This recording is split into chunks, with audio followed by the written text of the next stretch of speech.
বললাম না, যেমন বাবা তেমন সন্তান তেমন স্ত্রী। কি সন্তান? 10 বছর ইসমাইল, 9 বছর ইসমাইল বলছে যে ক্বালা ইয়া আবাতি, ক্বালা ইয়া আবাতি ইফআল মা তু'মার, হে আমার বাবা, আপনাকে যা আদেশ করা হয়েছে আপনি তাই করেন।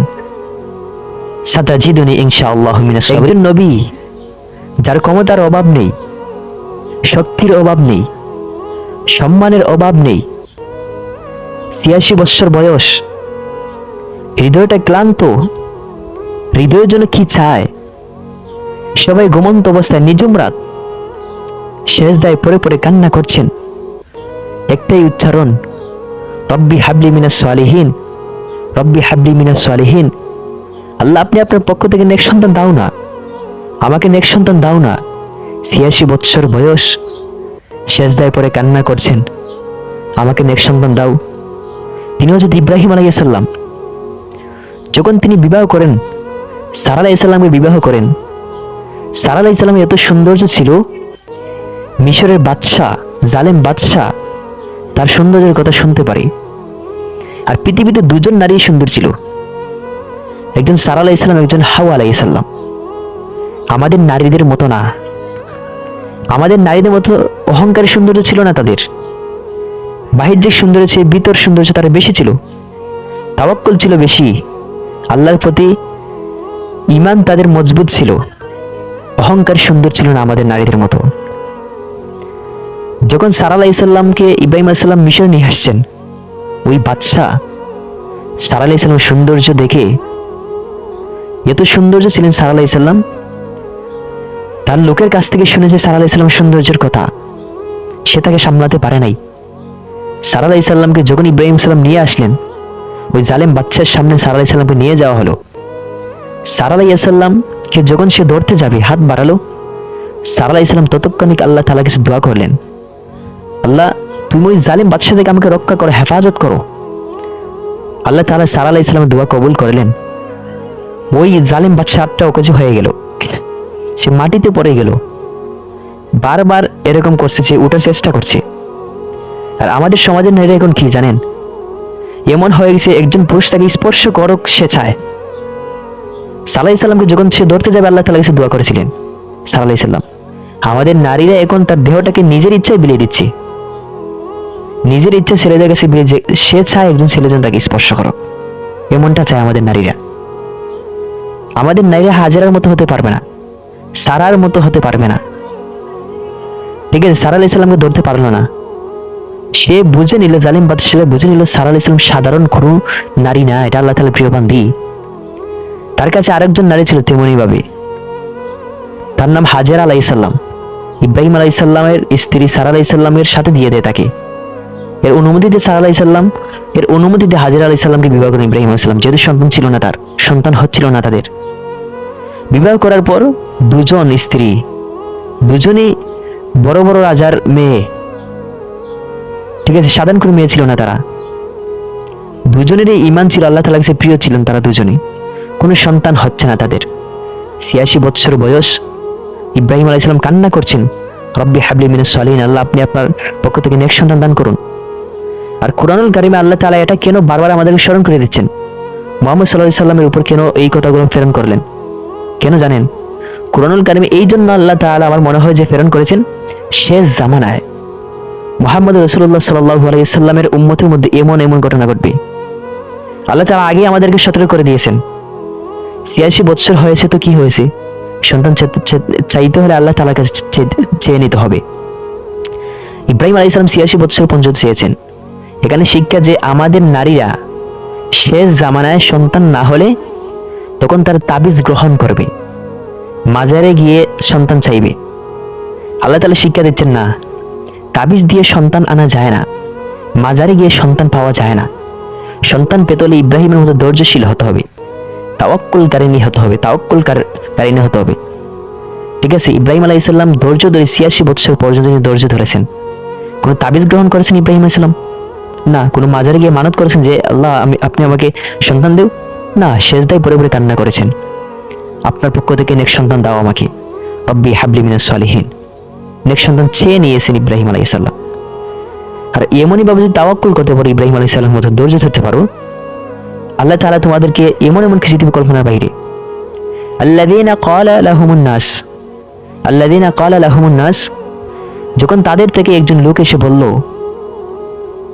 ইন্নান নাসা ক্বাদ জামাউ লাকুম, তোমাদের বিরুদ্ধে কাফেররা জড়ো হয়েছে, একত্রিত হয়েছে, জমায়েত হয়েছে, ফাখশাহুম, তোমরা তাদেরকে ভয় করো। তখন তারা কি বলল? ফাখশাহুম, তোমরা তাদেরকে ভয় করো। আল্লাহ তাআলা বলেন ফাযাদাহুম ঈমানা, তাদের ঈমানটা বেড়ে গেল। সুবহানাল্লাহ। তখন তারা বলল ওয়াকালু হাসবুনাল্লাহ, আমরা আল্লাহ তাআলার প্রতি ঈমান আনলাম। ওয়াকালু হাসবুনাল্লাহ, আল্লাহই আমার জন্য যথেষ্ট। যদি ওইমনিভাবে ধৈর্য ধারণ করতে পারো, সবর করতে পারো, আল্লাহ তাআলার নবী বিশ্বনবী রাহমাতুল লিল আলামিন বলেন, যদি তুমি ওইভাবে তাওয়াক্কুল করতে পারো, একটা পাখি ভোরবেলায় সকালবেলায় যখন খালি পেটে তাওয়াক্কুল করে তার বাসা থেকে বাহির হয়ে যায়, আল্লাহ তাআলা সন্ধ্যার সময় ভরা পেটে ওই পাখিটাকে তার বাসায় ফিরিয়ে দেন। ওই পাখির মতো যদি তুমি তাওয়াক্কুল করতে পারো, পাখিদেরকে আল্লাহ তাআলা যেভাবে রিজিক দেন এমনই ভাবে তোমাকে রিজিক দিবে তোমার কল্পনার বাহিরে। এমন এমন কিছু দিবেন তোমার কল্পনার বাহিরে। পাখিদের মতো তাওয়াক্কুল করতে হবে, পাখির মতো তাওয়াক্কুল করতে হবে। যদি তাওয়াক্কুল করতে পারো, আল্লাহ তাআলা তোমাকে ধ্বংস করবেন না, যা চাইবেন তাই দিবেন। ইব্রাহিম আলাইহিস সালাম তাওয়াক্কুল করেন, ৮৬ বছর পর্যন্ত তিনি ধৈর্য ধরেছেন। তিনি জানেন তাবিজ দিয়ে, গণক দিয়ে মাজারে চেয়ে সন্তান পাওয়া যায় না। তিনি একজনের প্রতি তাওয়াক্কুল করেছেন, সে তারপরে কান্না করছেন। শেষ বয়স আল্লাহ তাআলা দেখিয়ে দিয়েছেন যে আমি সন্তান দিতে পারি। আল্লাহ তাআলা সন্তান দেন, আল্লাহ তাআলা কাউকে নিরাশ করেন না, আল্লাহ তাআলা দেখিয়ে দিয়েছেন। আমাদের নারীরা এমন, শেষ জামানা এমন ঘটবে, তাই আল্লাহ তাআলা স্মরণ করে দিচ্ছেন। সন্তান হবে না, তারা তাবিজ গ্রহণ করবে, মাজারে সন্তান চাবে। তাবিজ দিয়ে সন্তান আনা যায় না। একজন সন্তান দিতে পারে, তিনি কে? তিনি আল্লাহ তাআলা। তার কাছে চেয়ে নিতে হবে, ধৈর্য ধরতে হবে, নামাজি হতে হবে, মুমিনা হতে হবে। তাইলেই আল্লাহ তাআলা তোমাদের ডাক শুনবেন, তাইলে তোমাদেরকে যা চাইবেন তাই দিবেন আল্লাহ তাআলা। ফাযকুরুনি আযকুরুকুম ওয়াশকুরুলি ওয়া লা তাকফুরুন। ইয়া আইয়ুহাল্লাযীনা আমানু ইসতাঈনু বিস-সাবরি ওয়াস-সালাহ। ইয়া আইয়ুহাল্লাযীনা আমানু ইসতাঈনু, তোমরা যারা ঈমান এনেছো, আমানু ইসতাঈনু বিস-সাবরি ওয়াস-সালাহ, ধৈর্যের সাথে সালাত আদায় করেছো। এবার আল্লাহ তাআলা বলেন, নবী তুমি তাদেরকে সুসংবাদ দাও, ইন্নাল্লাহা মা'আস-সাবিরিন, যারা ধৈর্য ধারণ করেছে আমি তাদের সাথে আছি, আমি তাদেরকে ভালোবাসি। তারপর আল্লাহ তাআলা বলেন ওয়ালা তাকুলু লিমান ইয়াকতুলু ফি সাবিলিল্লাহ, যারা আল্লাহর রাস্তায় জীবন দিয়েছে, ফি সাবিলিল্লাহি আমওয়াত, তোমরা তাদেরকে মৃত বলো না, বাল আহইয়াউ ওয়ালাকিন লা তাশউরুন, বরং তারা জীবিত। শহীদরা জীবিত।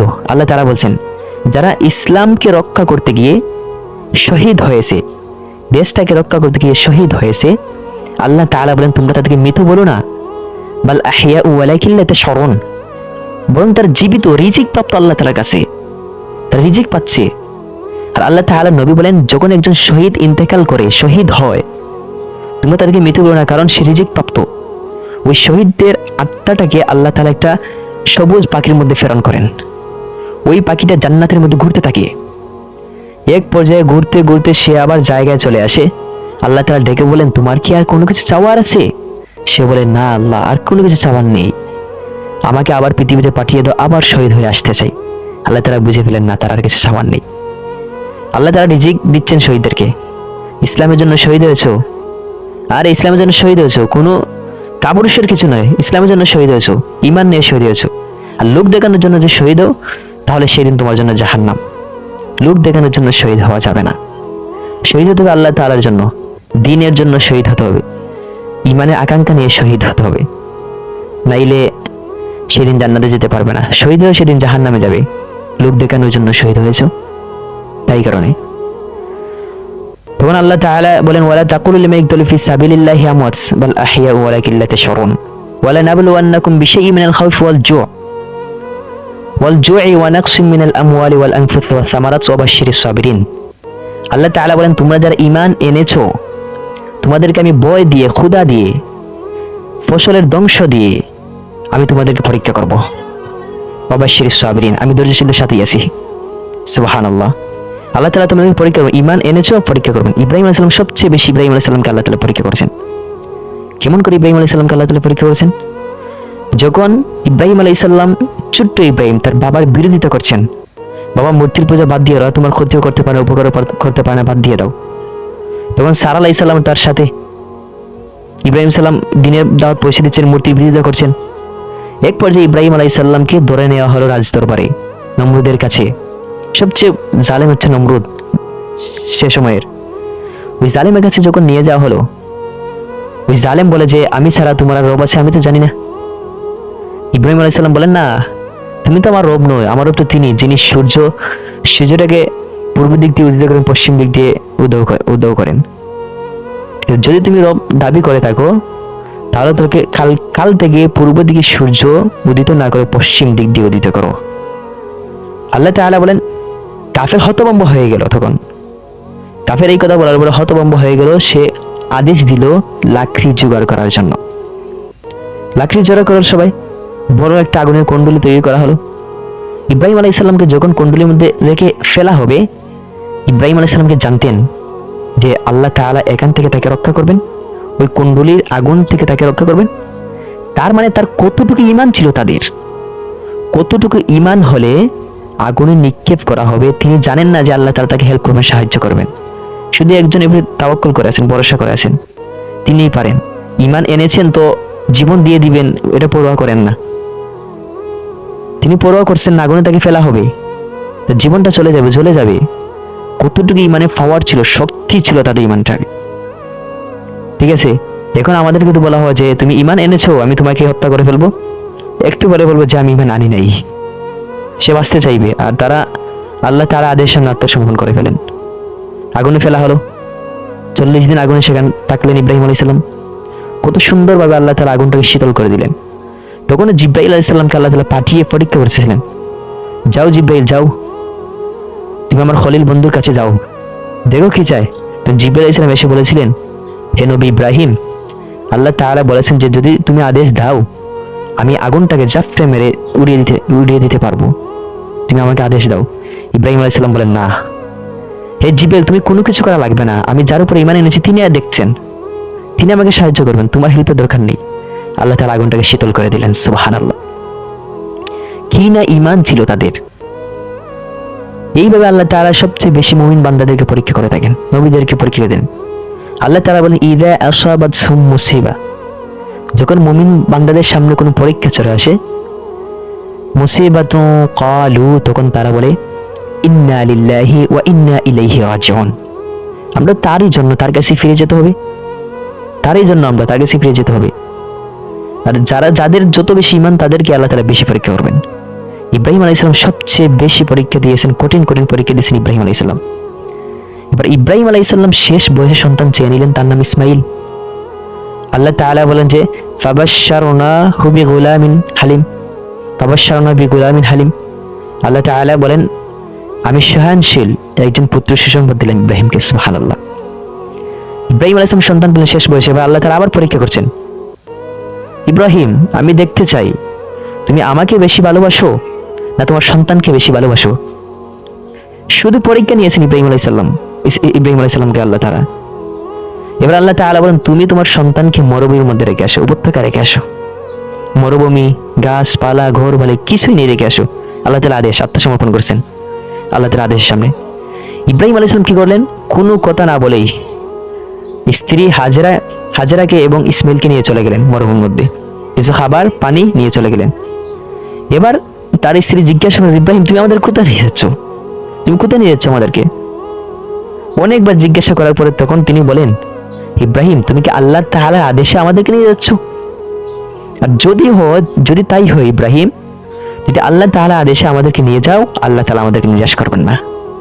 কি তাওয়াক্কুল করলেন, যেমন স্বামী তেমন স্ত্রী তেমনই সন্তান, এমন তাওয়াক্কুল করলেন, বলেন যে আল্লাহ তাআলা আমাদেরকে নিরাশ করবেন না, তার রহমত থেকে বঞ্চিত করবেন না। আমাদের নারীরা এইভাবে হতে পারবে? আমাদের নারীরা যদি ওই ইসমাইলের মতো সন্তান জন্ম দিতে হয়, ইসমাইলের মতো যদি সন্তান জন্ম দিতে হয়, আমাদের নারীরা হাজেরা আলাইহিস সালামের মতো হতে হবে। আমাদের নারীরা হাজেরা আলাইহিস সালামের মতো ধৈর্যশীলা হতে হবে, মুমিনা হতে হবে, নামাজি হতে হবে। আর আমাদের ছেলেরা যদি ইসমাইলের মতো সন্তান জন্ম দিতে চায়, তাহলে আমাদেরকে হতে হবে ইব্রাহিম আলাইহিস সালামের মতো ঈমানদার পুরুষ হতে হবে। নাহলে কশ্চিম কালো ইসমাইলের মতো সন্তান জন্ম দেওয়া সম্ভব নয়। আর এখনকার আমার নারীদের কাছ থেকে এরকম সন্তান আশা করা যায় না, কোনো সন্তান আশা করা যায় না। এখন তার মিডিয়া নিয়ে ব্যস্ত, নারীরা নিজের দেহ থেকে কাপড় খোলার জন্য ব্যস্ত, আর শেষ জামানা নবী করিম সাল্লাল্লাহু আলাইহি সাল্লাম বলেছেন শেষ জামানায় কিছু নারী পোশাক পরে নগ্ন থাকবে। এটা তো এখন দেখতেছেন। হ্যাঁ, এদের কাছ থেকে ইসমাইলের মধ্যে সন্তান আশা করা যায় না? এদের কাছ থেকে ইসমাইলের মধ্যে সন্তান কশ্চিম কাল আশা করা যায় না। এরা পারবেও না, এই জামানা পারবো না। তখন ইব্রাহিম আলাইহিস সালাম তার স্ত্রী হাজেরাকে এবং ইসমাইলকে দেখে আসলেন মরুভূমির মধ্যে। আল্লাহ তাআলা কাছে দোয়া করলেন, আল্লাহ তুমি আমার স্ত্রী হাজেরাকে এবং সন্তানকে তুমি হেফাজত করো। সুবহানাল্লাহ। আর এদিকে হাজেরা আলাইহিস সালামকে যখন রেখে আসলেন, এদিকে খাবার শেষ হয়ে যাচ্ছে, পানি শেষ হয়ে যাচ্ছে, এবার ক্লান্ত তৃষ্ণার্ত, তার শরীর দুর্বল হয়ে গেছে। হাজেরার সন্তান এমনি হাউমাউ করে কান্না করছে। সাফা পাহাড়ে, সাফা এহসান, মারোয়া যান, এইভাবে দৌড়াদৌড়ি করতে থাকেন, সাই করতে থাকেন। আল্লাহ তাআলা কাছে এত এটা পছন্দ হয়েছে, হজ যারা করে তাদের জন্য এটা আল্লাহ তাআলা ওয়াজিব করে দিয়েছেন, নাহলে হজ হবে না। সুবহানাল্লাহ। এবার দেখেন ইব্রাহিম আলাইহিস সালাম যখন এখানে রেখে আসলেন, এখানে ঘর বাড়ি হচ্ছে, কাবাঘর হচ্ছে। আল্লাহ তাআলা আগ থেকে জেনে যে আমি আল্লাহ তাআলা এখানে কাবাঘর বানাবেন, এখানেই রেখে আসো। এরপর জমজম কূপ সৃষ্টি হয় এখানে। এবার দেখেন সামনে যান। এবার যখন দেখা যায় যে ইব্রাহিম আলাইহিস সালাম যখন তাদেরকে রেখে আসলেন, এবার ছোট্ট ইব্রাহিম আস্তে আস্তে বড় হতে লাগলো। আল্লাহ তাআলা বলেন হাত ধরার মতো বয়স হলো ইব্রাহিমের, ইসমাইলের। এবার আল্লাহ তাআলা আবার পরীক্ষা করছেন। ইব্রাহিম আলাইহিস সালাম স্বপ্নে দেখাচ্ছেন, ইব্রাহিম তুমি তোমার প্রিয় বস্তুকে জবাই করে কুরবানি করো। আবার পরীক্ষা। এটা কি সাধারণ পরীক্ষা? আগুনে, এই আগুনে বাদশা ফেলে দিবে আগুনে, এটা একটা সবচেয়ে বড় পরীক্ষা। তারপর আবার সন্তানকে আবার কুরবানি করতে হবে স্বপ্নে দেখাচ্ছে। আর স্বপ্নটা ছিল ওহী। তাহলে স্বপ্নের উপর ভিত্তি করতে ইব্রাহিম আলাইহিস সালাম তার সন্তানের গলায় ছুরি চালাতে পারেন না। নবীদের স্বপ্ন হচ্ছে ওহী। সুবহানাল্লাহ। আর আমাদের নবীর ওহীর মাধ্যমে প্রথমে সূচনা, স্বপ্নের মাধ্যমে ওহীর সূচনা হয়েছিল। তারপর আল্লাহ তাআলা হেরা গুহার মধ্যে তাকে ওহী দিয়ে দেন। সুবহানাল্লাহ। আয়াতগুলো দিয়ে দেন জিবরাইল আলাইহিস সালামের মাধ্যমে। স্বপ্নের মাধ্যমে ভিত্তি করে ইব্রাহিম আলাইহিস সালামকে বারবার বলা হয়েছে যে ইব্রাহিম তুমি তোমার প্রিয় বস্তুকে জবাই করো, কুরবানি করো। এটা তো আর মানা যায় না। এবার তিনি আর কোনো পিছনে তাকান না ইব্রাহিম আলাইহিস সালাম। এবার চলে গেলেন সন্তানের কাছে।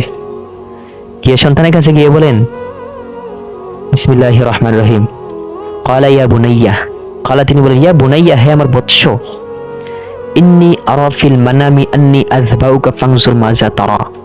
হে আমার বৎস, হে আমার ছেলে, হে আমার প্রিয় ছেলে, আমি স্বপ্নে দেখেছি আমি তোমাকে জবাই করছি, কুরবানি করছি। আল্লাহ তাআলা শেষ বয়সে সন্তান দিলেন, ওকে পরীক্ষায় ফেলে দিলেন, যাও তোমার সন্তানকে জবাই করো। এবার শুনুন, ছোট্ট ইব্রাহিম 10 থেকে 12 বছর, ছোট্ট ইসমাইল 10 থেকে 12 বছর। আল্লাহ তাআলা আদেশ দিলেন, ইব্রাহিম আলাইহিস সালাম বলেন হে আমার বৎস, আমি স্বপ্নে দেখেছি তোমাকে জবাই করছি, কুরবানি করছি, তোমার অনুমতিটা কি আমাকে জানাও। এবার ছোট্ট ইব্রাহিম দেবকে উত্তর দিচ্ছে, বললাম না যেমন বাবা তেমন সন্তান তেমন স্ত্রী। কি সন্তান? 10 বছর ইসমাইল, 9 বছর ইসমাইল বলছে যে ক্বালা ইয়া আবাতি ফাআল মা তু'মার, হে আমার বাবা আপনাকে যা আদেশ করা হয়েছে আপনি তাই করেন। সাতাজিদুনি ইনশাআল্লাহু মিনাস সাবরিন, আমাকে ধৈর্যের সাথে সবরের সাথে পাবেন। সুবহানাল্লাহ। ছোট্ট ইব্রাহিম কি ঈমানটা ছিল, ছোট্ট ইসমাইল কি ঈমানটা ছিল। ইব্রাহিম আলাইহিস সালাম কথা বললেন যে আমি স্বপ্নে তোমাকে জবাই করবো, আল্লাহ তাআলা দিয়েছেন, সে আত্মসমর্পণ করে ফেললো, বাবা আমি রেডি। আল্লাহ তাআলা আদেশ করেছেন তাই করো, আমাকে ধৈর্যের সাথে সবরের সাথে পাবেন। ছোট্ট ইসমাইলের মতো হতে পারবো আমরা? আজকে যদি আমাদের বাবা বলে যে সন্তান আমি স্বপ্নে দেখেছি তোমাকে জবাই করবো, কুরবানি করবো, আল্লাহ তাআলা আদেশ দিয়েছেন, তুমি কি বলো? এইভাবে ইসমাইলের মতো ধৈর্য ধারণ করে বলতে পারো বাবা আমি রাজি, আল্লাহ তাআলা আপনাকে যা আদেশ দিয়েছেন তাই করো, বলতে পারবে? এই একটাও সন্তান পাওয়া যায় না এমনই ভাবে। যেমন বাবা ছিল তেমন সন্তানও ছিল তাদের। আল্লাহ তাআলা সেখানে পরীক্ষা করলেন। এবার তাকে নিয়ে যাওয়া হলো, ইব্রাহিম আলাইহিস সালাম জবাই করার জন্য নিয়ে যাচ্ছেন। ইব্রাহিম আলাইহিস সালাম জবাই করার জন্য নিয়ে যাচ্ছেন, তখন তো তিনি জানেন না। ইব্রাহিম আলাইহিস সালামকে জানেন যে আল্লাহ তাআলা ইসমাইলকে জবাই করতে নিষেধ করবেন, যে কাটবে না, ছুরি কাটবে না, এমনটা ছিল। তাহলে তার ইমানের শক্তিটা কতটুকু ছিল বাপ বেটার। তারা চলতে লাগলেন ইসমাইল আলাইহিস সালামকে নিয়ে। এক পর্যায়ে যখন উপত্যকার মধ্যে গেলেন, ইব্রাহিম আলাইহিস সালাম যখন শুয়ে ফেলেন নাস্তা করে, সে ছুরি চালাবেন, তিনি তো ছুরি চালাচ্ছেন যে আল্লাহ তাআলা আদেশ করেছে আমি আমার সন্তানকে জবাই করে দিব। ইসমাইল আলাইহিস সালামকে ইব্রাহিম আলাইহিস সালাম সন্তানকে জবাই করছেন, মানে ছুরিটা লাগাচ্ছেন, ঘষাচ্ছেন, কাটছে না। কি ঈমান ছিল ইব্রাহিম আলাইহিস সালামের। শেষ বয়সে আল্লাহ তাআলা সন্তান দিলেন, এরপর এটা পরীক্ষায় ফেলে দিলেন। ছুরি চালাচ্ছেন, গলার মধ্যে ছুরি চালাচ্ছেন সন্তানের শেষ বয়সে, 86 বছর বয়সে পাওয়া সন্তান, এত কান্নাকাটি করেছেন আল্লাহ তাআলা সন্তানের জন্য। ওই সন্তানের গলার মধ্যে তিনি ছুরি চালাচ্ছেন। কি ইমানটা ছিল তাদের, কি সন্তান, কি বাবা, সুবহানাল্লাহ। এবার আল্লাহ তাআলা ডাক দিয়ে বলেন, ওয়ানাদাইনাহু ইয়া ইব্রাহিম, হে ইব্রাহিম, ক্বাদ সাদাকতার রুয়া, তুমি তোমার স্বপ্ন বাস্তবায়িত করে দেখিয়েছো। আর আমি, যারা আমার কথা শুনে তুমি তোমার স্বপ্ন বাস্তবায়িত করেছো, আর আমি তোমাদেরকে আমি পুরস্কৃত করব। আমি আমার মুমিন বান্দাদের জন্য আমি এইভাবে পুরস্কৃত করে থাকি। এবার আল্লাহ তাআলা জান্নাত থেকে দুম্বা দিয়ে দিলেন, এবার জবাই করলেন। যদি সেই দিন ইসমাঈল আলাইহিস সালামকে জবাই করে ফেলতেন, আজকে মানুষকে জবাই করা ওয়াজিব হয়ে যেত। আল্লাহ তাআলা কত উত্তম পরিকল্পনাকারী। ইব্রাহিম সালাম জানেন আল্লাহ তাআলা নির্দেশ করবেন না, কি জবাই করলেন, কি ছুরিটা চালালেন সন্তানের গলায়। শেষ বয়স সন্তান, একজন সন্তান পেলেন। সুবহানাল্লাহ, সুবহানাল্লাহ। এরপরে আল্লাহ তাআলা আবার জানিয়ে দিয়েছেন যে তার স্ত্রী ওই সারা আলাইহিস সালামকে আল্লাহ তাআলা পরবর্তী সন্তান দিয়েছিলেন, তার নাম ইসহাক আলাইহিস সালাম। আমি এদিকে যাচ্ছি না এখন। তখন ইব্রাহিম আলাইহিস সালাম এখানে জবাই করলেন, দুম্বা জবাই করলেন। নবী করিম সাল্লাল্লাহু আলাইহি সাল্লাম বলেন, আর যখন আমরা কুরবানি করি এটা কিন্তু আমাদের সুন্নাহ না। আমরা যে কুরবানি করি এটা আমাদের সুন্নাহ, ইব্রাহিম আলাইহিস সালামের সুন্নাহ। নবী করিম সাল্লাল্লাহু আলাইহি সাল্লাম বলেছেন যে যদি আমার উম্মতের মধ্যে, শুনেন ভালো করে শুনেন, যদি আমার উম্মতের মধ্যে কারো সামর্থ্য থাকে কুরবানি দেওয়ার, আর যদি সে কুরবানি না দেয়, সে যেন ঈদগাহে আসে না। স্পষ্ট হাদিস। যদি কারো সামর্থ্য থাকে কুরবানি দেওয়ার, আর সে যদি কুরবানি না দেয়, সে যেন ঈদগাহে আসে না। সুবহানাল্লাহ, এটা কি সাধারণ কথা? আর নবী করিম সাল্লাল্লাহু আলাইহি সাল্লাম বলেন, জাবের রাদিয়াল্লাহু তাআলা থেকে বর্ণিত, তিনি বলেন নবী করিম সাল্লাল্লাহু আলাইহি সাল্লাম যখন কুরবানি দিতেন, সাদা এবং কালো রঙের মেশক নিতেন এবং তিনি নিজ হাতেই জবাই করতেন, বিসমিল্লাহি আল্লাহু আকবার বলতেন, এটা আমার উম্মতের জন্য যারা কুরবানি দিতে পারে নাই। সামর্থ্য আছে কুরবানি দেও, তোমার জন্য এটা ওয়াজিব হয়ে গেছে। সামর্থ্য আছে কুরবানি দেও। আর যখন আল্লাহ তাআলা নবী জবাই করলেন, বিসমিল্লাহি আল্লাহু আকবার বললেন, জাবের রাদিয়াল্লাহু তাআলা বলেন, আর আল্লাহ তাআলা বলেন, ওয়ালা তাকুলু মিম্মা লাম ইয়াযকার ইসমাল্লাহি আলাইহি। এটা কি সাধারণ আয়াত? ওয়ালা তাকুলু মিম্মা লাম ইয়াযকার ইসমাল্লাহি আলাইহি, ওয়ালা তাকুলু, তোমরা ভক্ষণ করো না, মিম্মা লাম ইয়াযকার ইসমাল্লাহি আলাইহি, যে পশু জবাইয়ের শুরুতে বিসমিল্লাহ বলা হয় না। এখন আমরা বাজারের দিকে তাকাই, আমি মুরগ কিনতে গেলাম, অমুসলিম ভাই, হিন্দু ভাই বা একটা মুরগ জবাই করে ফেলে দিল, এটা তোমার জন্য হারাম। কারণ অমুসলিম ভাইয়ের কাছ থেকে মুরগ জবাই করাই মানে হারাম। এর তো ঈমান নেই, এ তো আল্লাহ তাআলাকে ভয় করে না। উনি তো আল্লাহ তাআলাকে ভয় করে না, উনি কেন জবাই করবে? উনি তো বিসমিল্লাহ বললে তো হবে না আমার মনে হয়। ওনার তো কোনো রব নেই, এক আল্লাহকে তারা বিশ্বাস করে না। ও মুসলিম, ওর কাছ থেকে তুমি মুরগ জবাই করবে কেন? মুসলিম ভাইয়ের কাছে যাও, ভাই একটা মুরগ জবাই করে বিসমিল্লাহ বলো, স্মরণ করিয়ে দাও, নাহলে তোমার জন্য এটা হারাম হবে। যদি সে বিসমিল্লাহ না বলে, মুসলিম ভাইয়ের কাছ থেকে যদি তুমি মুরগ গ্রহণ করো, যদি সে বিসমিল্লাহ না বলে, তাহলে আপনার তো এটা হালাল হবে না। বলে তাকুলু, তোমরা ভক্ষণ করো না, মিম্মা লাম ইয়াযকার ইসমাল্লাহি আলাইহি, যে পশুর শুরুতে জবাইয়ের শুরুতে বিসমিল্লাহ বলা হয় না। মুরগ আনছো, দেখতে হবে, খেয়াল করে দেখতে হবে যে বিসমিল্লাহ বলা হয় কিনা, স্মরণ করিয়ে দাও, নাহলে তোমার জন্য এটা হালাল হবে না, এটা হারাম, এটা হারাম হয়ে যাবে। আর হারাম খেয়ে তুমি ভালো কিছু আশা করো? হারাম, তুমি মুরগ আনছো, হারাম খাচ্ছ, বিসমিল্লাহ বলা হয় না, এটা তোমার জন্য হারাম। ঠিক আছে, এটা তোমার জন্য হারাম। হারাম খেয়ে তুমি ভালো কিছু আশা করো না, দোয়া কবুল হয় না। যদি হারাম খাও, এক নম্বর শর্ত হচ্ছে দোয়া কবুলের হালাল খাদ্য হতে হবে। যেমন খাবারটাই যদি তোমার হারাম হয়, তাহলে তোমার দোয়া কবুল হচ্ছে না, পেরেশানিতে আছো।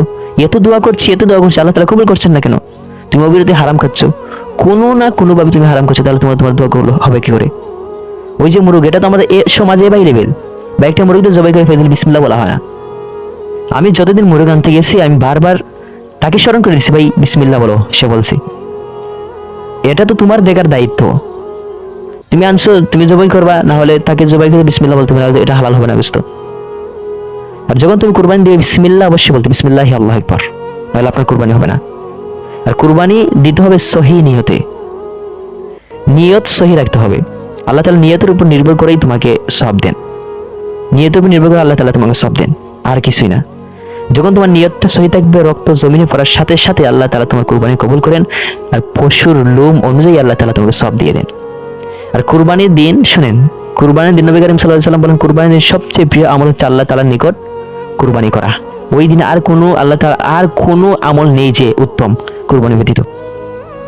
তার মানে বুঝতে পারছেন, একটা গরু কিনলে তুমি, আমি কি 10,000, আমি 50,000 টাকা দিয়ে কিনছি, এটা অ্যালাউন্স করার মানেটা কি? লোক দেখানো? অ্যালাউন্স করবে কেন? আমি গরু কিনছি 50,000 টাকা, 1 লাখ টাকা, আমার সামর্থ্য যতটুকু দিচ্ছে আল্লাহ তাআলা ততটুকু। ভাই কুরবানির গরু কিনছি, আলহামদুলিল্লাহ কিনছি ভাই, কত দিয়ে? আল্লাহ যা তৌফিক দিয়েছেন। এখন তো মানুষ লোক দেখানোর জন্য বলে যে ওই ব্যক্তিটা কিনেছে অত লাখ টাকা দিয়ে, আমি তো আরো বড় কিনতে হবে, নাহলে তো আমার ইজ্জত থাকবে না। তো তৌফিক অনুযায়ী কুরবানি দিবি, লোক দেখানোর জন্য কেন? তাহলে এটা তো কুরবানি বলে না। তুমি লোক দেখানোর জন্য কুরবানি দিবে, এটাকে কুরবানি বলে না। এটা লোক দেখানোর জন্য, লোক দেখানো এবার আল্লাহ তাআলা পছন্দ করেন না। লোক দেখানো কোনো কিছু আল্লাহ তাআলা পছন্দ করেন না। গোপন নিরিবিলি স্থানে দেখে আল্লাহ তাআলা বলেন যে গোপনে দান আমি কবুল করি, পছন্দ করি। কারণ নিয়তটা সহি রাখতে হবে, লোক দেখানো হলে তো আপনার কুরবানি কবুল হবে না। আর নিয়ত তো আর কি, নিয়ত তো সহি রাখতে হবে, আর কি? বুঝতে কি আল্লাহ চায়? বুঝতে তো আল্লাহ চায় না। নিয়ত ঠিক না রেখে কুরবানি দিবেন না আল্লাহর থেকে। আর কুরবানি দিতে হবে, নিয়ত সহি রাখতে হবে, বিসমিল্লাহ বলতে হবে, আর গরুটা কিনতে হবে সুন্দর দেখে।